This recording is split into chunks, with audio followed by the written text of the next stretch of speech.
Hello students, I welcome you all in my YouTube channel. In this video, we will learn about theories of growth and development, mainly psychosocial theory.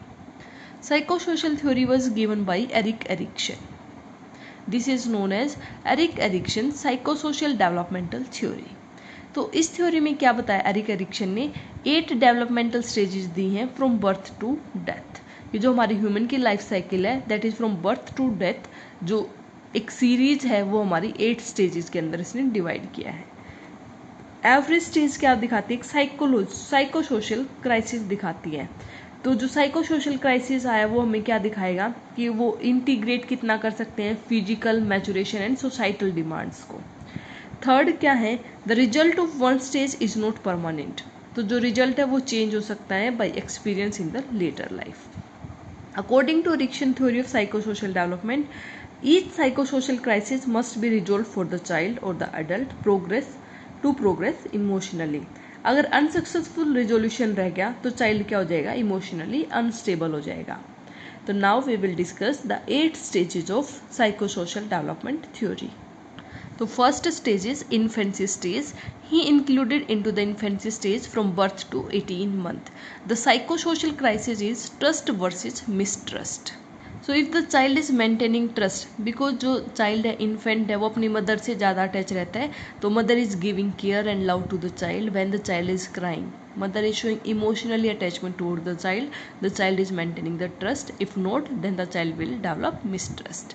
तो task क्या होगा कि attachment to the mother. अगर successful resolution हो जाता है तो child क्या होगा? ट्रस्ट मेंटेन करेगा इंडिविजुअल में, फेथ डेवलप होगा and hope about the environment and the future.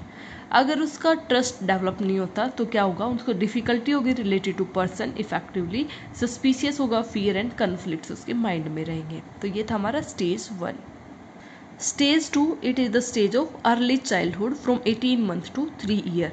तो 18 मंथ टू 3 ईयर के चिल्ड्रन हैं, जैसे पैंट्स शर्ट्स को मतलब अपने कपड़ों को पहन सकते हैं, ब्रश कर सकते हैं, फूड अपने आप खा सकते हैं. तो इनके लिए क्या क्राइसिस आ सकता है? Autonomy versus shame and doubt. That means अगर चाइल्ड खुद अपने आप काम करेगा तो क्या होगा? उसको ऑटोनोमी डेवलप होगी, अदरवाइज उसको क्या होगा? शेम और डाउट फील होगा whether he can able to do और नॉट.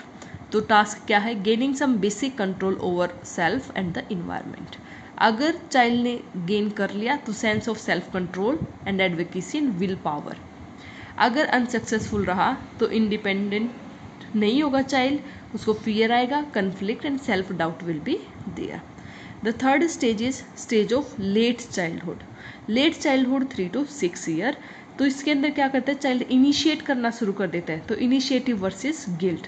तो अगर चाइल्ड ने इनिशिएट किया तो that means sense of positivity, and अगर इनिशिएट नहीं किया किसी काम के लिए तो उसको क्या होगा? गिल्ट की फीलिंग होगी. तो टास्क क्या है? Becoming purposeful and directive. Ability to initiate the activity, तो सेंस ऑफ पर्पज उसको फील होगा. अगर अनसक्सेसफुल रहा तो चाइल्ड को क्या होता है? एग्रेशन होगा, fear, conflict, sense of inadequacy and guilt the child will be having. Stage 4 is the school age. School age कौन सी है? 6 to 12 ईयर. तो 6 to 12 ईयर के अंदर क्या होते हैं?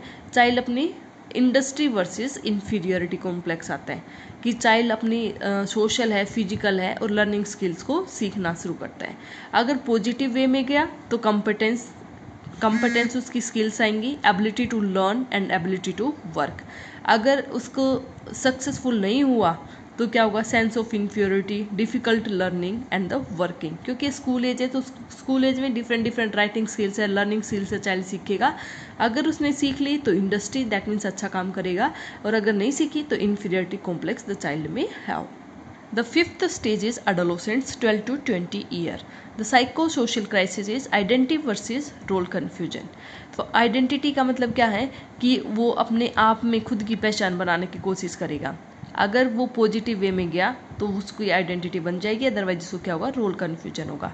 तो डेवलपिंग सेंस ऑफ आइडेंटिटी, तो sense of personal identity the person will get. अगर अनसक्सेसफुल रहा तो उसको confusion about self, relationship and the group member. The sixth stage is early adulthood. Early adulthood में जो एज ग्रुप है 20 to 35 year. तो इसके अंदर क्या साइकोसोशल क्राइसिस आएगा? Intimacy versus isolation. कि पर्सन की मैरिज हो जाती है तो उस अपने जो पार्टनर के साथ इंटीमेसी कैसे मेंटेन करनी है, अदरवाइज चाइल्ड क्या होगा, आइसोलेशन में जाएगा। तो establishing intimate bonds with love and friendship, तो अगर सक्सेसफुल है तो ability to love deeply and commit one self, अगर अनसक्सेसफुल रहा तो emotional isolation and egocentricity will be there. The seventh stage is middle adulthood, जिसके अंदर 35 to 65 ईयर एज ग्रुप है। तो इसके अंदर मिडल अडल्टहुड में क्या होगा, जनरेटिविटी वर्सेस स्टैग्नेशन। तो इसके अंदर जो जनरेट क्या होगा, अपने लाइफ गोल्स को फुलफिल करना है, बच्चों की लाइफ को सेट करना है, वो हमारी जनरेटिविटी के अंदर आएंगे। अगर फुलफिल नहीं हुए तो क्या होगे, एक ही जगह पे पड़े रह गए, दैट इज स्टैग्नेशन। तो fulfilling life goals that involve family, career and the society. अगर सक्सेसफुल रहा तो ability to give love and care to the others, अगर अनसक्सेसफुल है तो self absorption, inability to grow as a person. The eighth stage is later adulthood, that is 65 year to death, जिसके अंदर integrity versus despair, जिसके अंदर जो person है, individual है, वो क्या देखेगा कि उसने पीछे क्या काम किया है, क्या मीनिंगफुल टास्क उसने किया है। तो looking back over at the one's life and accepting the meaning, अगर सक्सेसफुल रहा तो sense of integrity and fulfilment will be there, अगर अनसक्सेसफुल रहा तो dissatisfaction from the life the person will be having. So these are the 8 stages of psychosocial development. Now we will see the interventions to achieve erection stages of development. तो infancy के लिए क्या करेंगे, क्योंकि trust versus mistrust था तो उसके लिए हम hold the infant open, offer comfort after painful procedures, meet infant needs for food and hygiene, encourage parents to roam while hospitalized. For early childhood के अंदर क्या था, autonomy versus shame and doubt. तो allow self feeding opportunity, encourage child to remove and put off and put on clothes and allow for the choices. For late childhood interventions are offer medical equipments for play, accept the child choices and expression of feelings. For school age children, encourage child to continue school homework while hospitalized too, helping children in doing their work. For adolescents, take health history and perform examination without the parents they are there. तो self क्या बोलते हैं, मतलब अगर adolescents है तो हम उनका अकेले में फिजिकल एग्जामिनेशन कर सकते हैं। Introduce with other adolescents of same health condition. For early adulthood, include support from the client partner or significant others and assist in rehabilitation needed before returning to work. For middle adulthood, assist in choosing creative way for the foster social development and encourage volunteer activity. For late adulthood, listen attentively to the stories about their life accomplishment, assist in making changes in the living arrangement. Now we will learn a mnemonic, how we will learn the psychosocial developmental theories. I had made a mnemonic to learn it. ताई ने industry में identity लेकर intimacy से generate की integrity.